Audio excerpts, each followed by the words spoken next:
If there was one lie that you believed as a child, it certainly would have been, don't worry, things will get better. They told you that in kindergarten, elementary school, middle school, even high school. And now that you were an adult puppet, not even your childhood dreams survived. You always wanted to be a chef, but your parents had talked you out of it. Your parents were hard-working office puppets that never would have allowed you to do anything but office work. They said things like, it wasn't a viable job, who would hire you, the office job is safer, and your favorite. Your cooking isn't good enough, so take the office. That's where the money's being made. You didn't even know what you did in that office. Really, you didn't. Was it for counting? It probably was accounting. It were just numbers and letters and files on top of files. Co-workers that kept talking and talking. And worst of all, was the apartment director, Nancy Numbers. She was a pig, ironically, and overweight, passive-aggressive, and worst of all, racist towards hand puppets. How could anyone be racist against hand puppets? What did they ever do?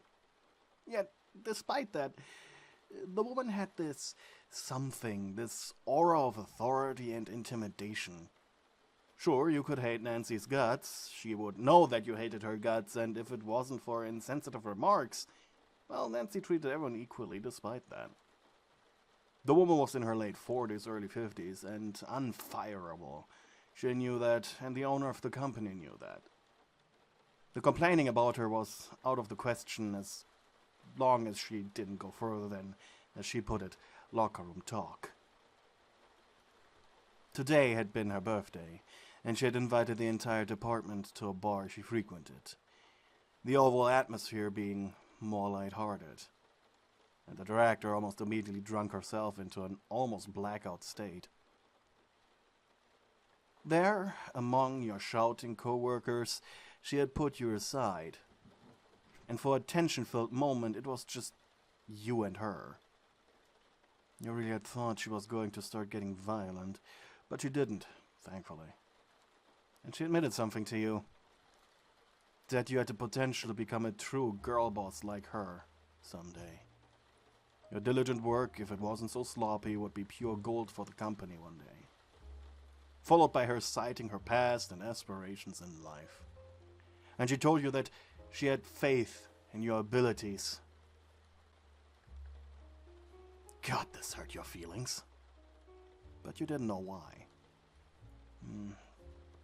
Maybe because you were hoping of leaving the office one day. With the help of your boyfriend Wally. Or maybe because you hated her. You're both things together. You returned home late at night. The words of your boss not having left your mind. Not even the alcohol managed to push away your thoughts of sadness, doubt, and most importantly, uselessness and stress.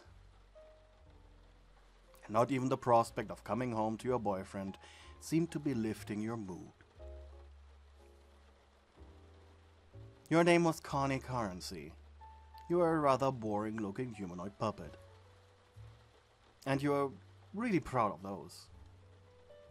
You had long, teal-colored hair that was usually pulled back into a ponytail so it didn't cover your eyes and allowed you to work better. You had a dainty, grey felt body that often ruffled a lot when you got mad, and you had an orange triangle-shaped nose and square eyes that glowed in the dark. No, they did not cause you trouble when sleeping. You often wore brown shirts and grey skirts, as that's what Nancy demanded you to wear. And since you worked almost all day every day, that may as well be your standard outfit. But that doesn't mean that you didn't have anything nice to wear. To somewhat hide your drab body, you had a full-body pink bunny pajama with big fluffy tail and long floppy ears attached to a pink hood that you wore whenever you felt sad. You entered your small apartment, Despite your boyfriend being an artist and working in his TV show, you barely spent the money you shared. Both of you too afraid of potential bad times, and specifically you were worried he'd realize that you saw him not only as a great boyfriend, but also as, well, a ticket out of the big city. After all, Wally had lived for years in the countryside in a small village named Home. However, the big city's great dam broke one day, and Home was flooded, the few puppets living there having been evacuated to the big city. It would take years for this to be fixed, and until then, they'd live here. At least life was comfortable enough now. Usually, you were home first, and even more usual was for him to come home just when you were about to go to bed. But tonight, you came home while he was watching TV. You didn't greet him, which he instantly picked up on. "Hard day?" Wally asked. You made a noise as you sat down next to him. He looked at you, not saying anything, and after a minute of silence, "Okay, I got an idea. I'll be right back." He got up on his feet and trotted into the bathroom. You sighed helplessly as you watched him vanish behind the door. Soon the noise of splashing water followed. It was obvious to you what he was doing, putting in a bath for you. That was so sweet of him, even though you had been so ugly to him these past couple of days thanks to the stress. He left the bathroom 5 minutes later. Crossing his arms, he simply said, "Hop in. Bath's ready." Again, you sighed and tiptoed into the brightly lit room. Oddly enough, he followed you inside, helping you out of your clothes.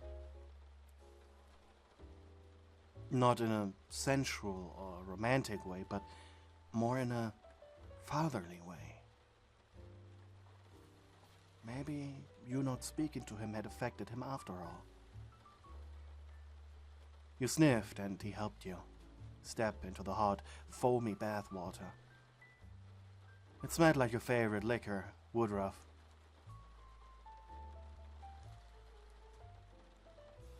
You rested your head against the bathtub's edge, feeling defeated, allowing the water to envelop your entire being. Almost felt like a warm hug. You closed your eyes. They burned. Clearly dry from the exhaustion. It hurt. It hurt so much you actually started tearing up a bit. Your sore muscles ached. Despite you never really having worked out, you have been sitting for what feels like days in an uncomfortable chair in an even more uncomfortable position. Wally took a big sponge from the cosmetic drawer and began to gently scrub your body. You groaned into his touch, and without really intending it, you nodded off quite fast.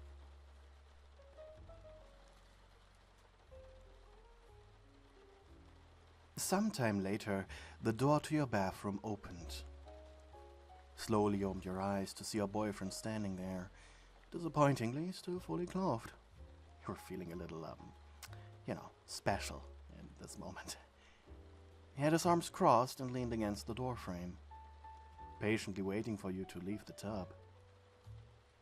Gently he helped you get dry, rubbing a towel over your wet, naked body. Your entire body feeling sensitive and loose. Once he deemed you adequately dry, he wrapped his arms around you, rubbing soft circles into your back with his broad hands. He didn't speak, even after separating from you. Wally turned around and from somewhere outside the bathroom grabbed the bunny PJ, giving it to you. "Put it on," he said, in an almost challenging manner. With a heavy blush, you slipped into the comfortable, soft piece of clothing. It was white and on your fragile frame. You followed your boyfriend back into your living room. There you saw the reason as to why he had been not in the bathroom for a while. A pillow fort, you chuckled.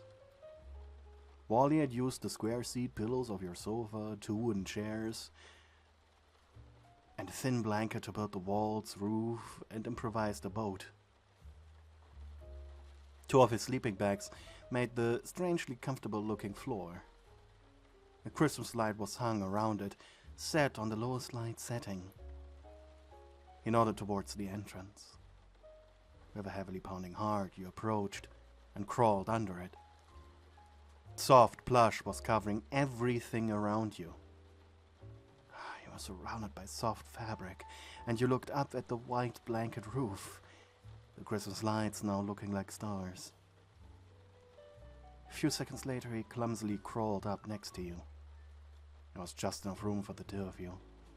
Maybe a little less, both your feet were sticking out of the fort's entrance after all. He looked at you, his eyes glittering from the Christmas lights. "Alexa, turn off lights." "Okay," said the robotic voice. And your living room went dark, save for the dim lights hanging above your cotton castle. Wally Darling smiled and pulled out his phone. He held it over the both of you.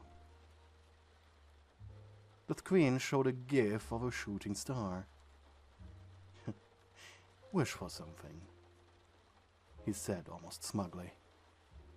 "Anything." "Anything?" You looked from his phone back to his face. I don't know." Your voice was hoarse and sounded like you were about to cry. With one hand, he softly rubbed over your face, and your mouth slightly opened. "I wish for you to be happy," he said. Your lips quivered in response. "I love you." And I know you're having troubles at work. I know it's stressful, and I know it's not what you wanted. His hand moved from your face to your shoulders. "I can ask you to quit, and just stay home for me." He blinked as if to think of what to say next.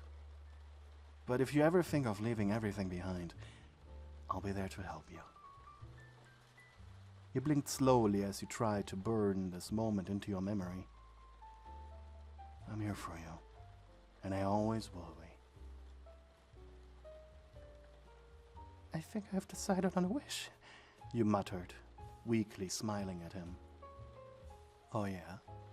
What is it?" he said and smiled. "I want us to be together forever."